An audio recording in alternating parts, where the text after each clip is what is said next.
The next morning, Mr. Noblet met us as we came into the classroom. "Settle down, guys," he said, his moustache drooping. "Now, I'm afraid I have some bad news. After everything that happened at the rehearsal and after chatting to the other teachers and Rosie's dad, Mr. Legonck will no longer be teaching you." Most of the class started cheering. This wasn't a surprise. Mr. Legonck was obviously completely crackers, and most people were delighted to see the back of him. Even Rosie seemed happy. "Why are you smiling?" asked Vanya. "I thought you loved him." "Oh, please," said Rosie, flicking back her hair. "I was using him. It's what you do if you want to be famous. You trample on other people to get where you want to be." "Do you?" I asked. "That sounds pretty horrible." "And that's why some of us become stars and others end up in the gutter," she said. "Daddy found out that Mr. Legonck was being sacked last night, so I made sure that we can still make the most of him, even if he's not going to be here." "Oh, really?" I asked. Rosie pursed her little mouth. "Daddy told me that Mr. Legonck that if his friends from TV and film weren't at the play, he wouldn't get paid. They'll be here watching me and loving me, and soon I'll be famous whether he's here or not." "Good luck with that," I said. In the dress rehearsal, I thought Gamble's bucket of mincemeat and pastry performed better than she did. Meanwhile, at the front of the class, Gamble was rooting through the drawers in the teacher's desk. "I knew it," he snapped. "He's nicked my hair growth cream, the horrible stinky bag of bum sweat." I couldn't think for a minute what Mr. Legonck would want with a massive bottle of hair growth formula. Unfortunately, of course, I'd find that out soon enough. But there were other things to worry about first. "Who's going to be our teacher now?" asked Vanya. "And what's happening about the play?" Mr. Noblet wrung his hands together. "Well, I'm not sure about the play, but as for your teacher..." At that moment, the classroom door opened and Mrs. MacDonald walked back in, her coat over her shoulders and her broken arm still in a cast. "Hey, everyone! I meant to be resting, but Mr. Noblet called and I came straight..." Whoop! She couldn't finish her sentence because Gamble had raced over and grabbed her tightly around the belly.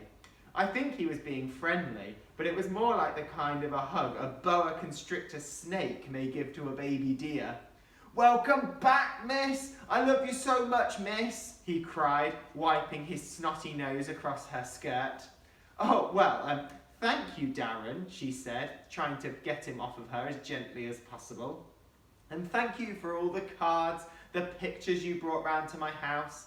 "'S'all right, miss," grinned Gamble. "Anything for you, miss." Although I wasn't sure how you found out where I live. "Followed you home once, miss. Sometimes I like to stand in your garden in the evenings and watch you through the window." "Oh," said Mrs. MacDonald. Her mouth was now hanging open. "And I wasn't sure why you had to deliver them at 3 in the morning every day." "Well, you see, I couldn't sleep, miss, because I missed you so much, miss." "Or why you'd drawn quite so many pictures of people having their arms and legs and heads chopped off, Darren." "Well, you see, I thought they might cheer you up, miss." Mrs. MacDonald swallowed. "Well, thank you, Darren." She was trying to sound grateful, but she looked scared to death. Mrs. MacDonald," said Rosie, clicking her fingers, "I don't want to stop the love fest between you and that creature from the lagoon here, but we've got a play to do in 2 hours and, time is ticking away. # sort it quick." Oh, of course," said Mrs. MacDonald, putting her hand over her mouth. "What shall we do?" Rosie smiled her nicest smile at Mrs. MacDonald. "Well, there are lots of things you're good at, Mrs. MacDonald." Mrs. MacDonald blushed. "Well, that's very like you're great at combing your guinea pigs or whatever," said Rosie. Then her face hardened. "But let's face it, putting on a show is not one of those things."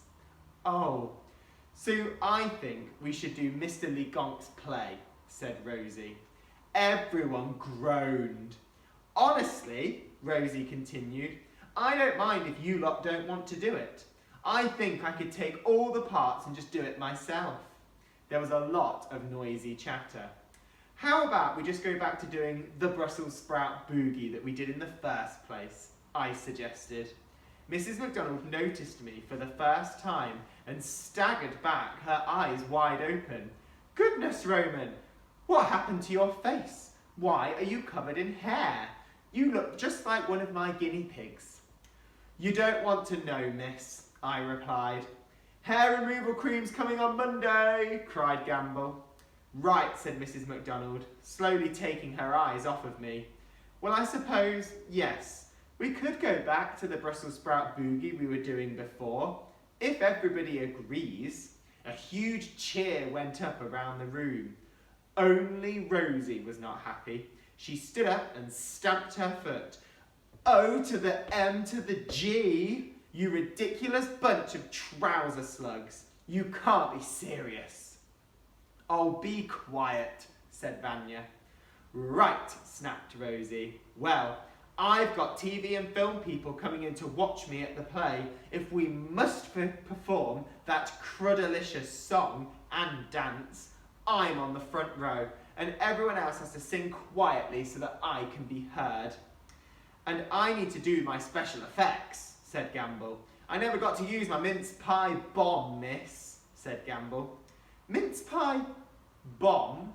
Asked Mrs. McDonald. Gamble grinned. Yeah, miss, it's going to be like well good.